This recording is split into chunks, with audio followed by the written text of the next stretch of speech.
Okay, chapter 14. Perfect peace lies in freedom from characteristic delusions. This is a very long chapter, but actually it's very simple. It means detachment from form, detachment from form, detachment from form. The form of your anger, the form of your fear, the form of anything in your mind. Everyone has some feeling. Everyone has some emotion. Everyone has some reaction, some memory, some idea, some prejudice, some belief, some understanding, something. This means let it go. Perfect peace means letting go of the form of what you're carrying in your head, because it's not real anyway. I'm going to read it very quickly because it's a very long teaching, but its point is very, very simple. Upon the occasion of hearing this discourse, Subhuti had an interior realization of its meaning and was moved to tears.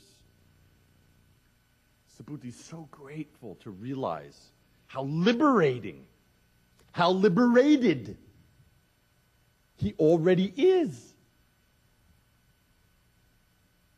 If he just lets go of concepts in his head, if he just lets go of them, he's already free. And he's very grateful. It's like a man who's ready to work, a hard job, work all day, 24 hours a day, work to earn money to become a rich man. And the Buddha says, oh, here's your bank account. You have $1 billion in it already. It's like someone who thought they were poor, and the Buddha shows them, oh, by the way, you're already better than Bill Gates. Crying. Grateful. Not that the Buddha gave him the money, gave him anything. The Buddha showed him, hey, stupid, look at your bank book. You're already free. You're already a rich person. Just let go of everything. It's already there. Then, crying. Gratitude. Whereupon he addressed the Buddha thus: it is a most precious thing, world-honored one, that you should deliver this supremely profound discourse. Never have I heard such an exposition since of my old eye of wisdom first opened. World-honored one, if anyone listens to this discourse in faith and a pure, lucid mind, he will thereupon conceive an idea of fundamental reality. We should know that such a person establishes the most remarkable virtue. World-honored one, such an idea of fundamental reality is not, in fact, a distinctive idea. Therefore, the Tathagata teaches, idea of fundamental reality is merely a name. So, let go of it all. An idea of truth, idea of Buddhism, idea of Dharma, let it all go. Put it all down. Already you have everything. Already your mind is complete. That's wisdom. It's not something you get. Wisdom is not something you get. It's something you already have. Very simple, very subversive. You don't need a God for it. You don't need a Buddha for it. You already are it. Stupid. World-honored one, having listened to this discourse, I receive and retain it with faith and understanding. This is not difficult for me, but in ages to come, in the last 500 years, if there be men coming to hear this discourse who receive and retain it with faith and understanding, they will be persons of most remarkable achievement. Wherefore? Because they will be free from the idea of an ego entity, free from the idea of a personality, free from the idea of a being, and free from the idea of a separated individuality. And why? Because the distinguishing of an ego entity is erroneous. Likewise, the distinguishing of a personality or a being or a separated individuality is erroneous. You don't need a shrink to take away your psychological problems. Why? Because they don't exist. Your fear, your anger, your ignorance, you don't need a religion to take it away. Or a process or a religion. Because it's not there. Already. It doesn't exist.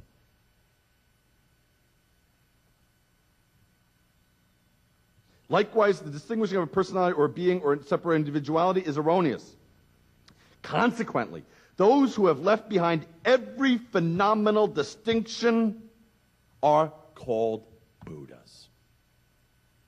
Who have left behind all phenomenal distinctions are called Buddhas. Good and bad, put it down, that's a Buddha. Right and wrong, put it down, that's a Buddha. Correct and not correct, put it down, that's a Buddha. Pure and impure, put it down, that's a Buddha. Good and bad, put it down, that's a Buddha. Buddha and not Buddha, put it down, that's a Buddha. Putting it down, already you are complete. Already we are, our fundamental nature doesn't need anything. It's already complete as it is. It's like space. How can you say it needs something to be complete? It's already complete as it is. That's all. It just has to realize that, your life. You realize that, that's complete. Buddha said to Subhuti, just as you say, if anyone listens to this discourse and is filled with neither alarm nor awe nor dread, that's amazing.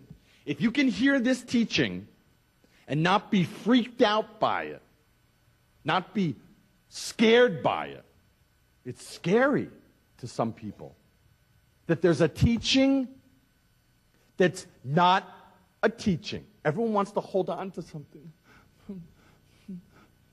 I have to hold on to my religion, my God, my belief, my church, my dogma, my theology, Now they hear about a teaching that is not a teaching separate from other teachings. It's not that. So some people get nervous.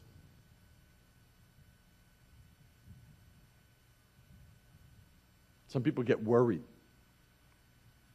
So if you can hear this teaching and it doesn't freak you out, it doesn't worry you, because some people can get worried. Oh, well then everything is empty. Then nothing. Then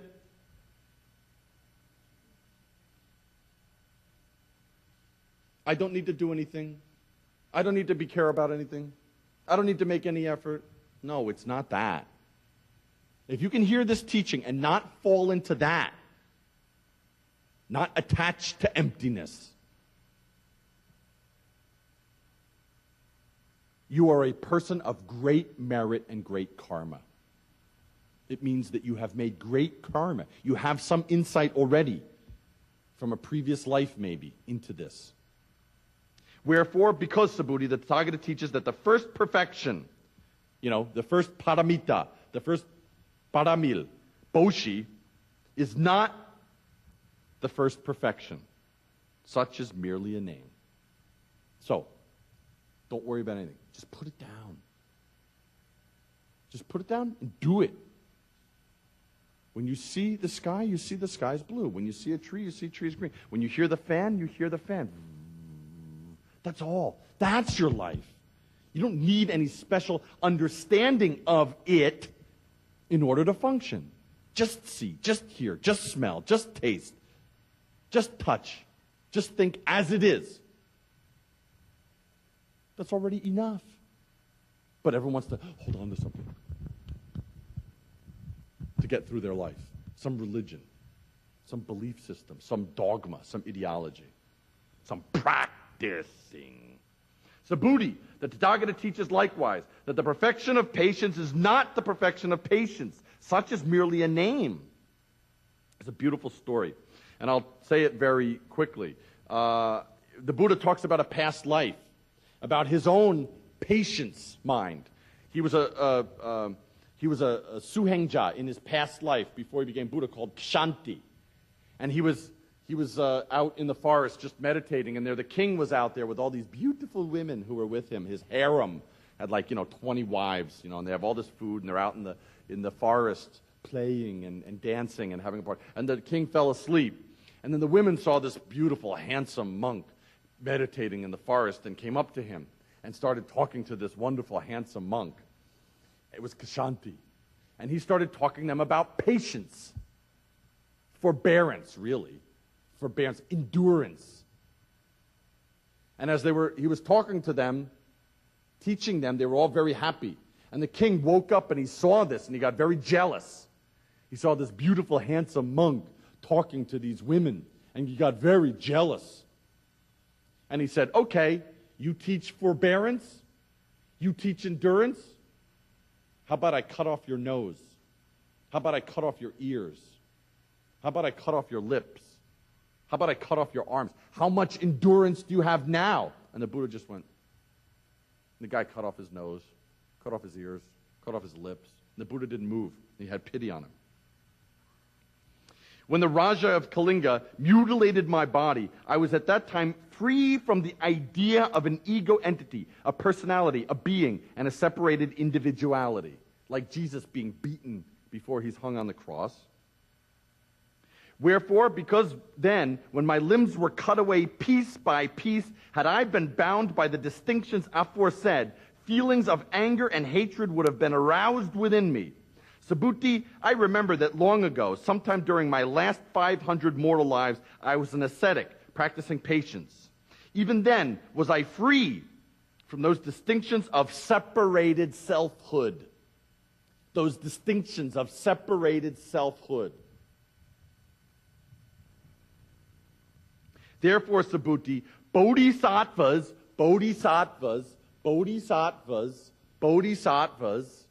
all of you bodhisattvas should leave behind all phenomenal distinctions. Leave behind your idea of self and awaken the thought of the consummation of incomparable enlightenment. How? By not allowing the mind to depend upon notions evoked by the sensible world. That means don't depend upon any thinking that arises in your mind. Good thinking, bad thinking, happy thinking, sad thinking, excited thinking, worried thinking, nervous thinking, anxious thinking, Buddhist thinking, Christian thinking, female thinking, Korean thinking, American thinking, any thinking. Don't rely on it. Don't believe it's real. Because it ain't real. Doesn't matter how strong it is. It passes. But when you believe it's real, you make a separate thing. I'm the only one who understands.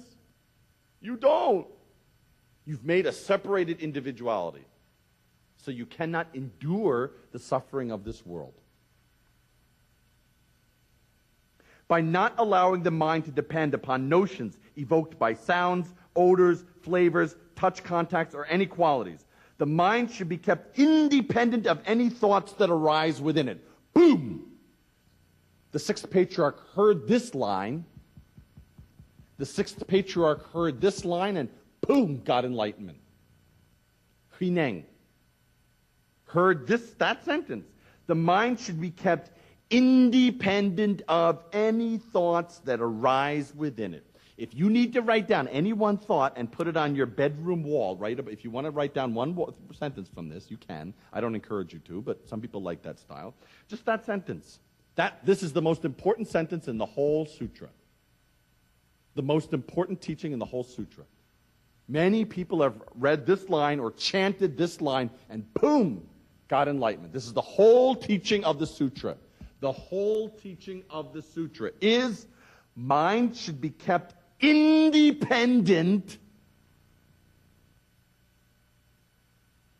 of any thoughts that arise within it. Mind, don't touch any thought that arises in your mind. Just don't touch it. Just don't depend on it. Don't grab it. Don't attach to it, and you're free. Leave it alone. Don't attach to any thinking which arises in the mind. Sixth Patriarch heard this line, someone chanted it, boom, he got enlightenment. That's all. If the mind depends upon anything, it has no safe or sure haven. If your mind depends upon anything, if it holds any thought, any feeling, any motion, any memory, if it holds anything, if it grabs anything, you're no longer safe. You are exposed to suffering, your own suffering. It's amazing. This is why the Buddha teaches that the mind of a bodhisattva should not accept the appearances of things as a basis when exercising charity. That's why the Buddha teaches, don't expect to get anything good back. Subhuti, as bodhisattvas practice charity for the welfare of all living beings, they should do it in this manner. Don't attach to whether you get thanked or not for your hard work. Don't attach. If you boast, true boshi is not giving. We say it's giving, but actually it just means you connect with someone else. But the minute you, oh, will they thank me for it? Boom, you're dead. Because maybe they will. But maybe it will be enough or not be enough. And probably they won't, so you'll suffer. Either way, you'll get some kind of suffering. So don't depend on any expectation of charity mind. Charity, not just money-giving mind. Charity, doing something, helping someone. Okay? Very simple. It's very clear teaching.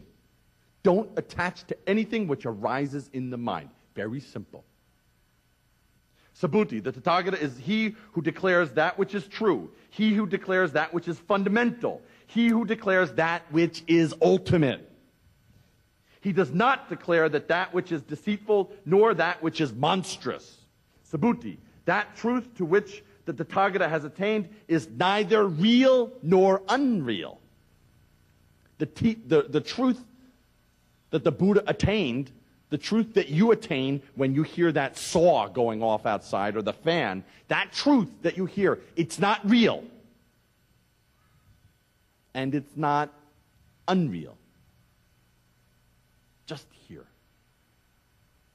Just see. Just smell. Just touch. Subhuti, if a bodhisattva practices charity with mind attached to formal notions, he is like a man groping sightless in the gloom. But a bodhisattva who practices charity with mind detached from any formal notions is like a man with open eyes in the radiant glory of the morning, to whom all kinds of objects are clearly visible. That's like Mother Teresa. Mother Teresa or a Gandhi. Or your mothers. Your mother. How much your mothers did for you to bring you into this world. The pain, risking death, the suffering, no private time to themselves. Cannot even eat a meal, they got to put food in your stupid mouth. Wipe your shit off your own ass.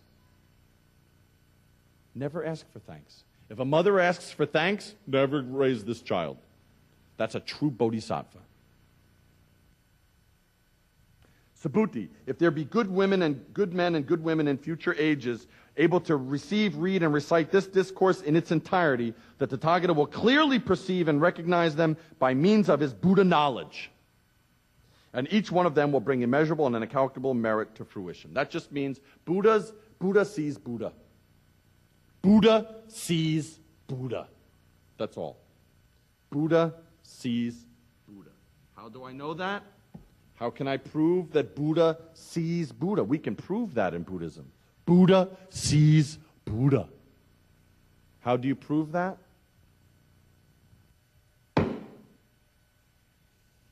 Like that. All of you heard that. All of you saw that through your eyes. Buddha sees Buddha. Everyone saw it. Everyone saw the same experience. Everyone hears that saw outside. Buddha sees Buddha. Very simple. So when you hear that and I hear that, Buddha sees Buddha. Buddha sees Buddha. Beautiful teaching. This Buddha nature, your experience of it, my experience of it, it's the same experience. We have the same experience, the same moment, the same sound if you want to be stupid about it. That means Buddha saw Buddha. Chapter 15, the incomparable value of this teaching. Again, this is just like a previous chapter. Before becoming a monk, the greatest merit, the greatest thing in the world was becoming a monk. It is a great thing still, if you practice, if you attain it. If you attain a moment of this, that's great.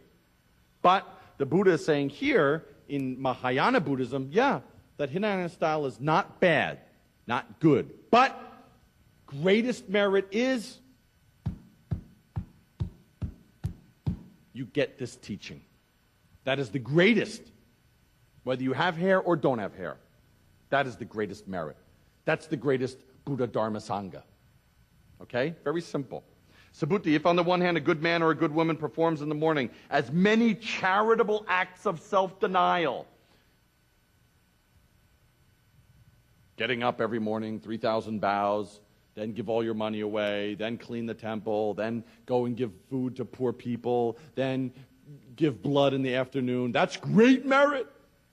But actually, if you get even 4 lines of this teaching, what it's pointing at, if you get that experience, that very clear experience, which means moment, if you just attain this moment, if you see clearly, hear clearly, smell clearly, taste clearly, touch clearly, this moment, and see that that's fundamentally empty,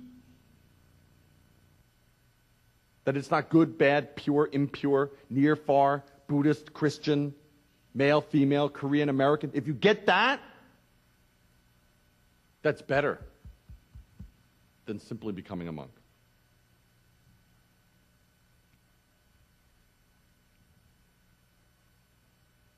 Then this second paragraph is very interesting. Subhuti, we can summarize the matter by saying that the full value of this discourse can neither be conceived nor estimated, nor can any limit be set to it. That's amazing. The value of this teaching, you can't estimate it. It's so great. Not great like, wah. It's so awesome. It's like space. It's so fundamentally huge that it can't be measured. That's all. And then at the bottom, in every case, a person who gets this teaching will exemplify the Tathagata consummation of incomparable enlightenment. Wherefore, because Subhuti, those who find consolation in limited doctrines, interesting, those who find consolation in limited doctrines, this is good, this is bad, this is pure, this is impure, this is right, this is wrong. This is good, this is bad. If you do this, you go to heaven. If you do that, you go to hell.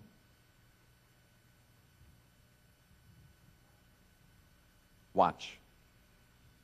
Those who find consolation in limited doctrines, limited because it can only be like this. If you believe this, you believe it. If you don't, you go this. That's limited. It's not a universal value. If you're in that box, you function according to that box. If you're outside that box, that Christian box, that Republican box, that American-style box, that modern box, that Jinbo joke box, that progressive box, that Bosu joke box, that conservative box. If you're in this limited, you function like this means this means this is bad, this is good, this is it. That's called a limited doctrine. It's a limited doctrine. It's limited to itself. Wherefore, because Subhuti, those who find consolation in limited doctrines involving the conception of an ego entity, a personality, a being, or a separated individuality, are unable to accept, receive, study, recite, and openly explain this discourse. So, people who accept their religion in a limited form, for whom their religion is this and not that. In Buddhism, there's no thing that is this and not that. This is a Buddhist thing, this is a not-Buddhist thing. This kind of action is good for Buddhists, this kind of action is not Buddhist. Buddhism doesn't function that way. It's a universalist teaching. It embraces all. So if you have understood even that much, even that point that I made, you don't have to be able to write a PhD on it, but if you get it, that makes a little sense, that there's a limited way of looking at spiritual life, and that there's this universal way that's beyond good and evil, that's beyond Buddhist or Christian or anything. If you get even a grain, even a mustard seed amount, if you go, oh man, that makes sense, boom, your merit is unbelievable. Why? Because you can't understand that just the first time you hear it. If that makes sense to you even a little bit right now, even a little bit, that means in previous lives, previous life, previous life, previous life, you have studied this teaching. You can't get it in one sitting. He says, if some part of you goes, this kind of makes a little bit of sense, actually. If you look at other teachings, they're just in a little box, very narrow-minded. If you get that much, the Buddha says here, it means you have made great merit in past lives. It means you have already done some practicing. A very simple, stupid way we can do that is, if you see, you meet, I just met in Hong Kong about a week ago, this child that's really good at math. 7 years old. And the kid is already doing algebra. And I asked them, how do you know? They said, I don't know. Every time I hear some new mathematical teaching or rule, it just makes sense. I don't have to think about it. It's like the little kid's like, I don't know. I kind of, when the teacher says it, I kind of feel like I already kind of learned it already somewhere. Past life.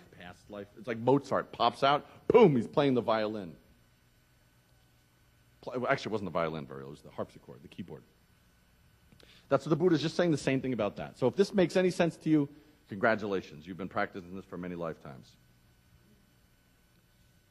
That in itself is not good, not bad.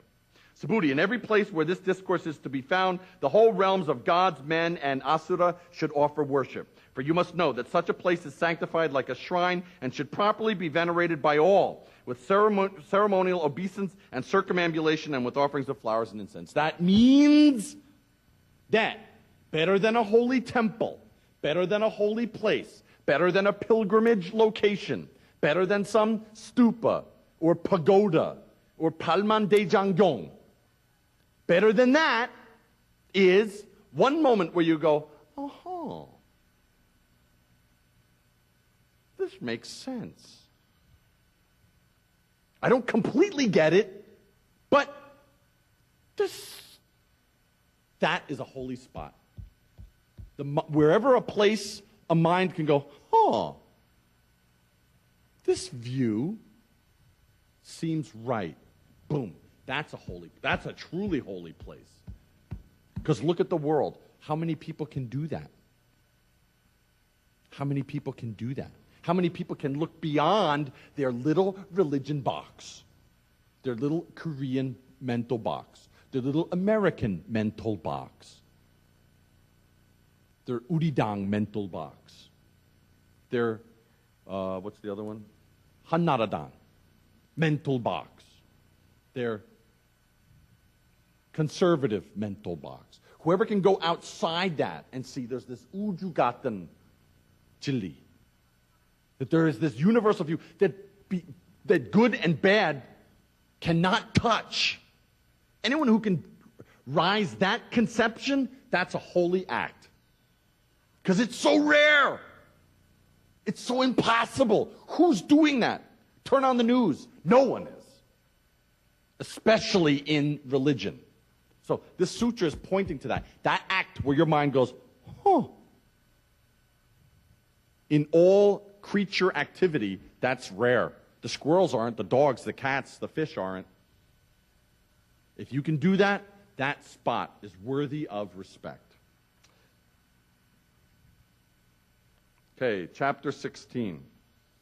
Chapter 16 is very simple. So, very simple point. We can do this very quickly. Chapter 16, you have to understand that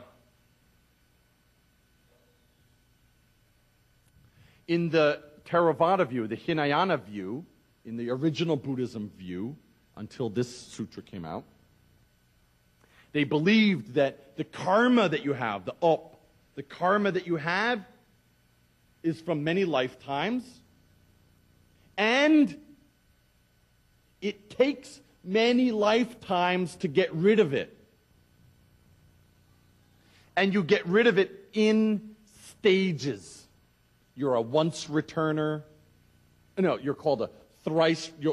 They would say you have 3 more rebirths, then 2 more rebirths, then 1 more rebirth, then no more rebirths, then nirvana. Stages, stages, stages, stages. But very interesting point here. The Buddha says here in this section, purgation through suffering the retribution of past sins. The point of this paragraph is karma can disappear in 1 moment. Karma does not disappear in stages. It's not like a big object that goes in stages, like an ice cube, like a big, huge iceberg that takes days and weeks and months and years to melt down, melt down, melt. This says, in 1 moment, when you heard that, there was no karma. There was no karma. Very interesting. It's not stages. In 1 moment, we all attained the same moment, the same mind. For 1 moment, no karma.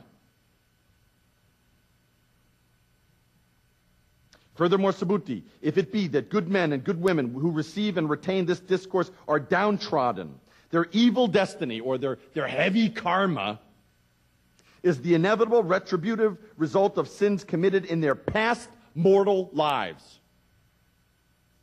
By virtue of their present misfortunes, the reacting effects of their past will be thereby worked out, and they will be in a position to attain the consummation of incomparable enlightenment. So, if you see your karma is empty,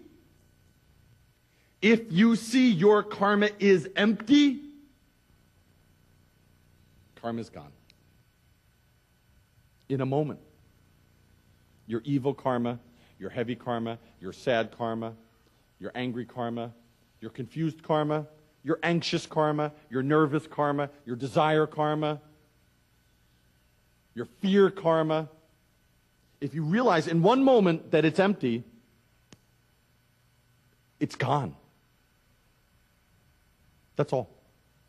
So, in other words, a lot of people blame their karma on other people. There's whole countries that do that in the world. There's whole countries that do that in this world. There's whole countries. A very easy example would be something like North Korea, which says, our situation is only because of the Japanese and America, and maybe that's all.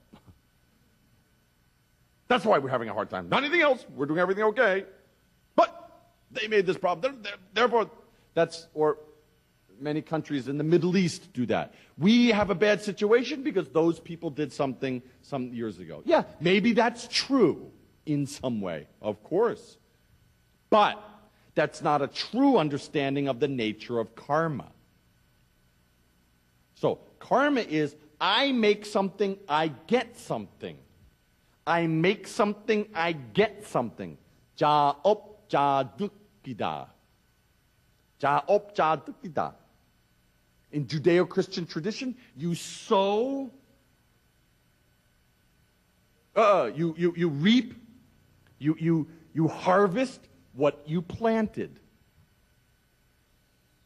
The thing that you are harvesting is only what you planted. It's not what it, remember, that phrase doesn't say, you harvest what Mr. Jones sowed. It says, you harvest what you reap. You harvest what you sowed. Wow, I got to get over this jack lie pretty quick. Very simple. So that's the law of karma. Very simple. In the Judeo-Christian tradition, in the Buddhist tradition. It's the same. So if you have insight into that, already your karma disappeared. Something, the effect of your karma somehow disappeared. Somewhat. So anything that you are experiencing in this life, anything that you are harvesting, that you are experiencing, the good things and the bad things, quote unquote, the difficult things and the easy things, the sad things and the confusing things. The thing that you're experiencing now is just the fruit that you planted before. So instead of blaming someone else, some other country, some other minjok, some other group, instead of blaming that, if you see that, then your difficult situation now just burns that away. It just burns it away. It just burns it away. That's all. But when people blame outside themselves, then they make more of it. You're just planting more. You're not overcoming it. You're planting more. So, don't believe me, turn on the TV and see how that is. The peoples and the countries and the religions and the belief systems that have that mind, you see, they're only making more of it. But the amazing thing about Buddhist teaching is no touchy. No touchy. No touchy. Someone tried to burn down this temple in 1996. We didn't run down the hill and burn down one of their buildings. No touchy. We looked at this and we said, maybe our practice some mistake. We must practice harder. Now, already 10 years, no one tried to burn our temple again. So this works. So, very interesting. If you see the karma you have in this life, don't blame anyone for it. Just accept. And already you are limiting it. You're letting it go. You are already letting it go. Letting it go means making it less.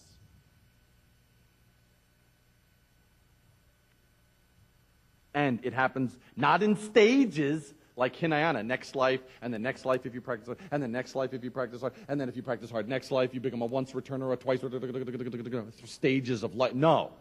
In one moment. In one moment, there's no karma. No karma in that moment. Very simple. So, Subhuti.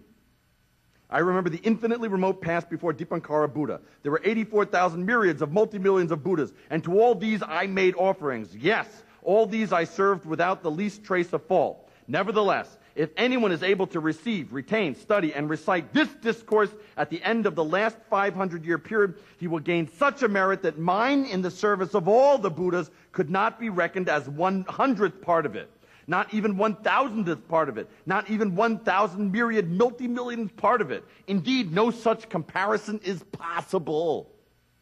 If you get that point, if you get the teaching point that this is fundamentally empty, your karma is empty, your thinking is empty, your desire is empty, your anger is empty, your ignorance is empty. If you get that, that's better than serving Buddhas for millions of years. Isn't it amazing what this teaching is doing?